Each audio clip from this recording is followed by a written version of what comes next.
não é uma medalha, mas a descoberta que a gente vai mostrar para vocês tem o peso de uma conquista, daquelas que ajudam a reescrever a história do esporte no Brasil.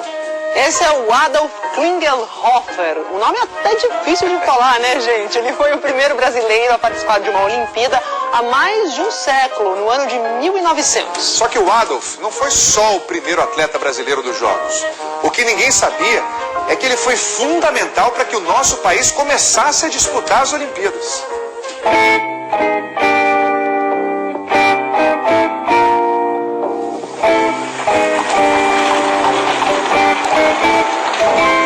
Estamos na Belle Époque, um período de efervescência cultural na capital francesa que durou 4 décadas, entre o fim do século XIX e o início do século XX. Foi quando nasceu a Torre Eiffel. E quando o parisiense fundador das Olimpíadas Modernas levou os Jogos para a casa dele. Paris recebeu a Exposição Universal em 1900 e o barão Pierre de Coubertin queria realizar as Olimpíadas ao mesmo tempo. A única forma de se conhecer o mundo sem internet, sem telefone, sem televisão, sem cinema, era trazendo o mundo para a cidade. Então, essas feiras universais eram onde os países eram apresentados e se fazia um grande negócio. E Paris se apresentou com uma competição bem diferente daquela que conhecemos hoje.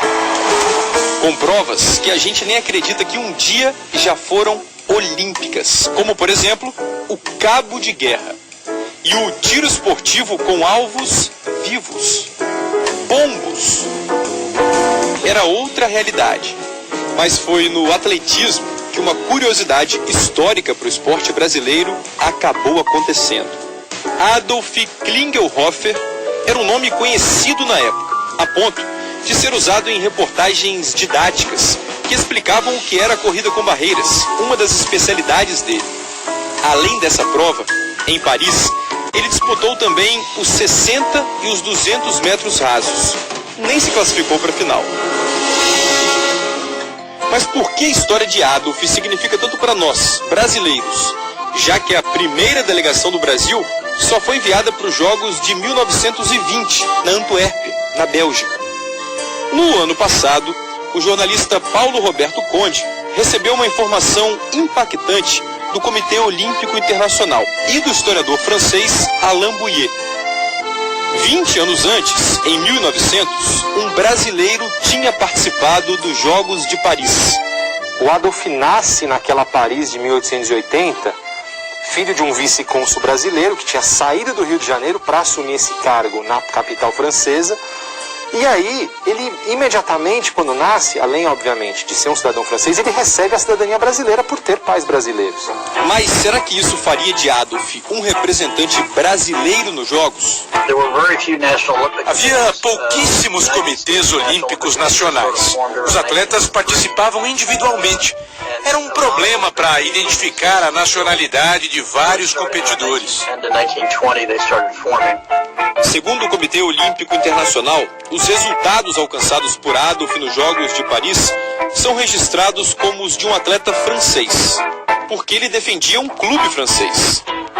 Nós tínhamos sim registro dele, né, como um cidadão de dupla nacionalidade, ter nascido na França, filho de diplomata, né. Isso nós tínhamos conhecimento. Os detalhes você está nos trazendo agora. E é interessante, é um embrião da história olímpica, né, do Brasil. Só que Adolf era visto, sim, como um representante do Brasil. E tinha muitos amigos brasileiros, como o aviador Santos Dumont. 14 anos depois de competir em Paris, 1900, ele participou de uma reunião importantíssima, em que se decidiu incluir a delegação brasileira nos Jogos Olímpicos. No dia 16 de junho de 1914, às 5 horas da tarde, uma terça-feira, um banquete foi servido nessa sala, que é uma das mais bonitas da prefeitura de Paris. Todos os representantes dos países que faziam parte da festa olímpica foram convidados. Adolf estava aqui. E aí, durante a apuração, nós também encontramos um documento oficial da prefeitura de Paris e que conta ali como delegado do Brasil o nome Adolf Cristiano Klingelhofer, para nossa surpresa.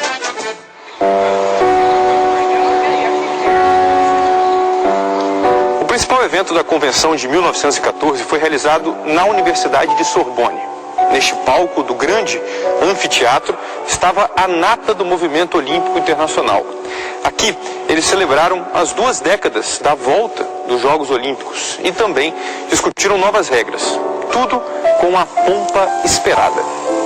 A partir daquele momento, em junho de 1914, o Brasil se torna um membro do Comitê Olímpico Internacional e pode disputar os Jogos Olímpicos. Inclusive, provavelmente a nossa estreia seria em 1916, em Berlim. Só que aí acontece a Primeira Guerra Mundial e tudo fica em suspenso.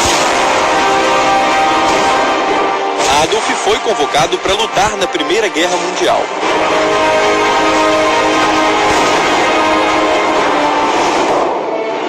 Anos depois, foi condecorado com a Medalha da Legião de Honra Francesa, a maior honraria do país. Ele visitou o Brasil algumas vezes e chegou a escrever para o jornal Correio da Manhã. Assinou a crônica da goleada da seleção de futebol do Uruguai sobre a França nas Olimpíadas de 1924, em Paris. Adolf morreu em 19 de dezembro de 1956, aos 76 anos. Está enterrado em um dos locais mais nobres da capital francesa, o cemitério de Passy. Quando entramos em contato com a prefeitura de Paris para saber sobre a lápide do brasileiro, descobrimos algo mais. Meu nome é Jean-François Piquery. Eu sou guardião do cemitério de Passy. Assim como Adolf, Jean-François também nasceu em Paris e tem raízes brasileiras. A mãe dele é baiana de Juazeiro. Ele foi adotado ainda bebê, criado por uma família francesa e por isso não fica tão à vontade com o português. Fiquei emocionado e honrado ao saber que um atleta brasileiro está enterrado aqui. Nunca ninguém tinha me perguntado sobre ele. Mas pode ser que isso mude e os brasileiros queiram vir visitá-lo. Adolf não teve filhos, mas a nossa equipe encontrou uma parente distante dele, na Suíça, e descobriu mais uma coincidência incrível.